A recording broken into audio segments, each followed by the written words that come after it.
اللہ کی رحمت کو سمیٹنے کے لیے 3 کام ضروری ہے۔ دن میں روزہ رکھنا، تو روزہ رکھنے سے رب کی رحمتیں سمیٹنے میں آ جاتی ہیں۔ اللہ کو ایک بہانہ مل جاتا ہے کہ میرا بندہ بھوکا اور پیاسا ہے۔ حدیث میں ہمارے اور آپ کے پیارے آقا امام الانبیاء حضرت محمد الرسول اللہ صلی اللہ علیہ وسلم کا ارشاد ہے کہ روزہ دار کا سونا بھی عبادت ہے، روزہ دار کا سونا بھی عبادت ہے، اور اسی طرح روزہ دار کا خاموش رہنا بھی یہ تسبیح کے برابر ہے۔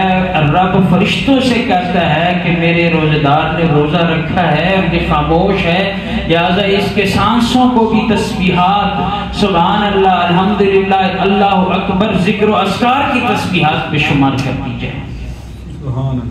یہ دن کی رحمت سمیٹنے کے بہانے روزہ دار جب روزہ رکھتا ہے، جب آخری پہر ہوتا ہے، معدہ خالی ہو جاتا ہے، اور معدے کے خالی ہونے کی وجہ سے انسان کا لعاب، منہ کا تھوک وہ گاڑھا ہو جاتا ہے، تو اس سے مدم مدم بدبو محسوس ہوتی ہے، تو ایک بندہ دوسرے بندے سے نفرت کرنے لگتا ہے۔ لیکن میرے نبی نے فرمایا کہ رب کا اعلان ہے وَلَخَلُوفُ فَمِنْ صَائِمٍ أَطْيَبُ مِنْ رِيحِ عِنْدَ اللَّهِ مِنْ رِيحِ الْمِسْكِ، فرمایا ارے تم تو اس بدبو سے نفرت کرتے ہو، لیکن اس بندے نے تو میری وجہ سے یہ روزہ رکھا ہے، یہ بھوکا پیاسا تو میری وجہ سے ہے، یہ میری رب کی طرف سے یہ انعام ہے۔ فرمایا جس بدبو سے تم نفرت کرتے ہو مجھے رب کے نزدیک وہ اتنا پسندیدہ ہے کہ مشک و عنبر سے بھی زیادہ قیمتی ہے اس روزہ دار کی منہ کی بدبو۔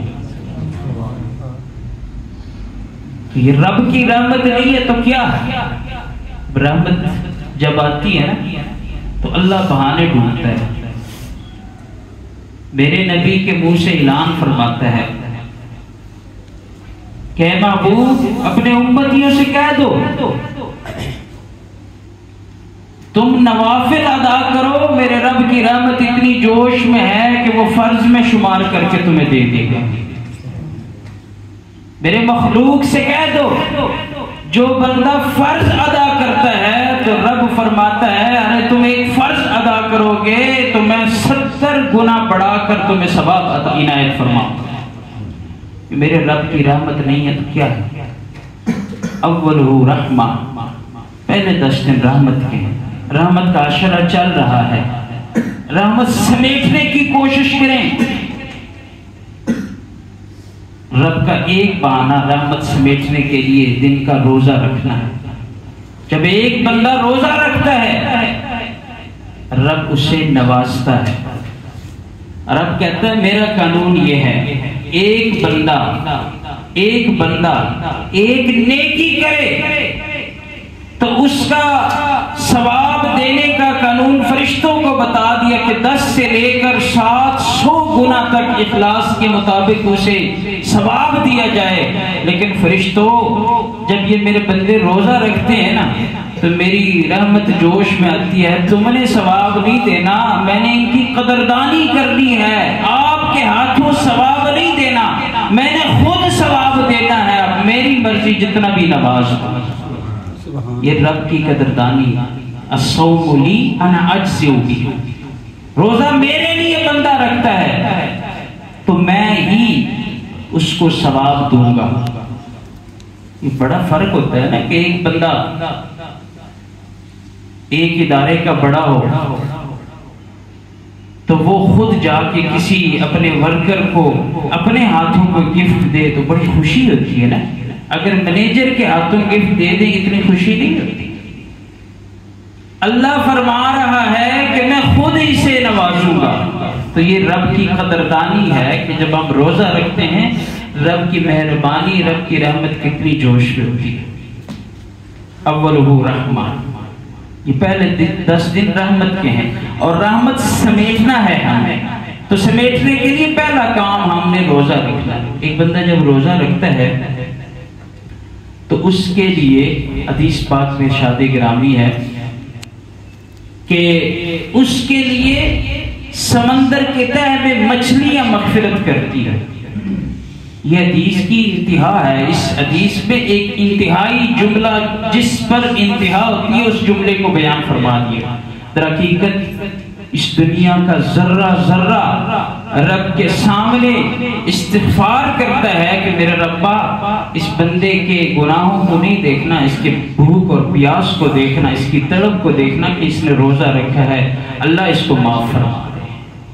ایک حدیث پہ آتا ہے کہ 70,000 فرشتے روزانہ اس بندے کی خدمت میں بیٹھ کر اس کے حق میں رب سے استغفار کی دعائیں کرتی ہے کہ اللہ اس بندے نے روزہ رکھا ہے، اس کو معاف فرما دے۔ تو یہ رب کی رحمت نہیں ہے تو کیا ہے؟ تو لہذا کوشش فرمائیں، روزے رکھنے کی کوشش فرمائیں، اللہ سے دعا کریں، توفیق اللہ ہی دیتا ہے۔ جن احباب نے روزے رکھے ہیں اور رکھ رہے ہیں، اللہ تعالیٰ سب کی عبادات کو اپنے بارگاہ عالی میں قبول و منظور فرمائے۔ اور دوسرا رحمت کا سمیٹنے کا بہانہ وہ یہ ہے کہ رات کے وقت ہم تراویح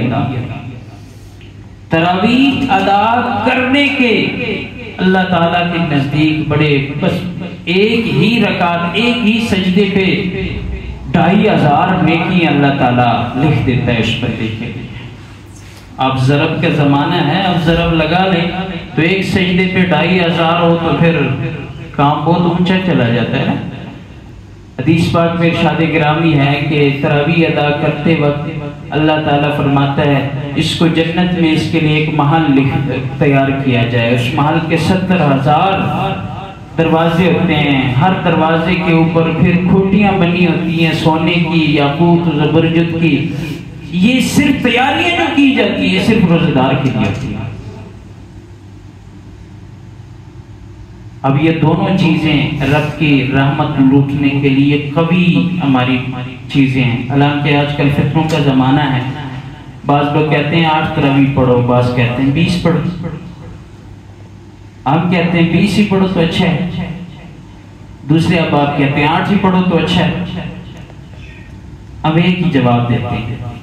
بخاری شریف کی حدیث ہے، حضور صلی اللہ علیہ وسلم مسجد میں پہلے دن صحابہ اکرام اکٹھے ہوئے، حضور باہر تشریف لائے، نماز تراویح پڑھائی، واپس چلے گئے۔ صبح باتیں ہونے لگی کہ یہ سعادت تو ہمیں رات کو نصیب ہوئی ہے، حضور نے ہمیں جماعت پڑھائی ہے، ذرا رش زیادہ ہو گیا۔ دوسری رات بھی پڑھائی گئی، تیسری رات بھی پڑھائی گئی، اتنا رش زیادہ ہوا کہ مسجد میں لوگ سمو نہیں رہے تھے، مسجد میں یہ مسجد ہی تنگ پڑ گئی، مسجد نبوی۔ چوتھی رات حضور صلی اللہ علیہ وسلم باہر نہیں نکلے، اور صبح کے وقت صبح کی نماز جب باہر نکلے، نماز پڑھائی، حضور نے خطاب فرمایا کہ لوگوں تمہارا آنا مجھ پہ مخفی نہیں تھا، مجھے پتا تھا کہ اتنے عاشق آئے ہوئے ہیں، اتنے میرے صحابہ کرام آئے ہوئے ہیں، لیکن میں ڈر رہا تھا، مجھے خوف تھا کہ کہیں یہ تراویح فرض نہ ہو جائے، اگر یہ فرض ہوتی تمہارے اوپر مشکل ہو جاتا۔ تو معلوم ہوا کہ حضور نے 3 دن تراویح کی نماز پڑھائی، اس کے بعد سٹاپ، نہیں پڑھائی۔ اگر اس بات کو دیکھیں کہ حضور کے زمانے میں یہ تراویح نہیں تھی تو اس حدیث میں تو حضور کے نہ پڑھانے کی نفی آئی ہے نا، حضور نے چوتھے دن تو نہیں نہ پڑھائی۔ اس کے بعد اس دنیا سے پردہ فرما جانے تک حضور نے تراویح کی نماز باجماعت، بولیں باجماعت نہیں پڑھائی۔ تو پھر ٹھیک ہے، پھر وہ کیوں پڑھتے ہیں؟ حضور کے زمانے میں تو نہیں تھی، حضور نے نفی کر دی نا۔ اب وہ 8 کہاں سے انہوں نے نکال دی کہ 8 تراویح وہ جماعت کے ساتھ پڑھیں اور 20 کی وہ نفی کر دیں؟ خالہ جی کا گھر تو نہیں ہے، وہ دین ہے نا۔ اگر وہ 8 کا ثبوت ہے ان کے پاس تو ہم بھی تو کہتے ہیں کہ ٹھیک ہے حضور کے زمانے میں نہیں، حضور نے اعلان فرما دیا کہ میں تمہیں 4 خلفائے راشدین دے رہا ہوں، علیکم بسنتی وسنت الخلفاء الراشدین المہدیین، تمہارے اوپر میں 4 یاروں کے سنت کو لازم قرار دیتا ہوں، ان کا کام خلاف شریعت نہیں ہو سکتا، وہ جو کام کرے وہ بھی میری کام کی طرح وہ سنت ہے۔ حضرت عمر رضی اللہ تعالیٰ عنہ کے زمانے میں ابی بن کعب سے حضرت عمر رضی اللہ تعالیٰ نے فرمایا آپ وہ شخص ہیں جس کو میرے نبی نے فرمایا کہ میرے امت میں سب سے بڑا قاری ابی بن کعب ہے۔ ابی آئیے آپ اپنی سرپرستی میں تراویح پڑھائیے اور تراویح میں قرآن بھی ختم کریں، جیسے صحابہ اکرام آپ کے پیچھے تراویح پڑھیں گے، کیونکہ وہ احتمال جو حضور نے فرمایا تھا کہ مجھے ڈر ہے کہیں فرض نہ ہو جائے وہ اب نہیں ہے، تو لہذا تراویح پڑھا دو۔ اس وقت کے صحابہ اکرام، اس وقت کے اکابرین، اس کے بعد تابعین، تبع تابعین، ائمہ مجتہدین، اماموں میں چاروں امام ابو حنیفہ، امام مالک، امام شافعی، امام احمد بن حنبل، کوئی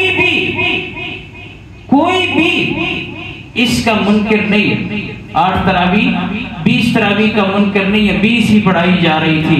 آج 14ویں صدی کے ہمارے مولوی آ گئے اور کہہ رہے ہیں نہیں 8 ہی پڑھاؤ۔ ان کا دین ان کے پاس رہنے دو، ہمارا دین ہمارے پاس رہنے دو۔ ہدایت تو اللہ کی جانب سے ہے، لیکن میں ایک بار ضرور کہتا ہوں، اکثر میں کہا کرتا ہوں، اگر بات حساب پہ آئے نا کل قیامت والے دن، تو 20 والے بازی لے جائیں گے۔ وجہ 8 تراویح 20 کے اندر تو آ جائیں گی، لیکن 20 8 کے اندر نہیں آئیں گے۔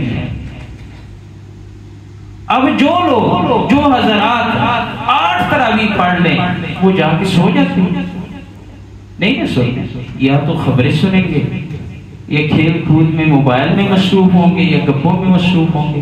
تو کیوں نہ یہ لمحات رب کے رحمتوں والے لمحات ہم قیمتی بنائیں۔ تو لہٰذا ایک تو تراویح کی طرف آپ دھیان دیجئے، کوشش فرمائیں تراویح ادا کریں۔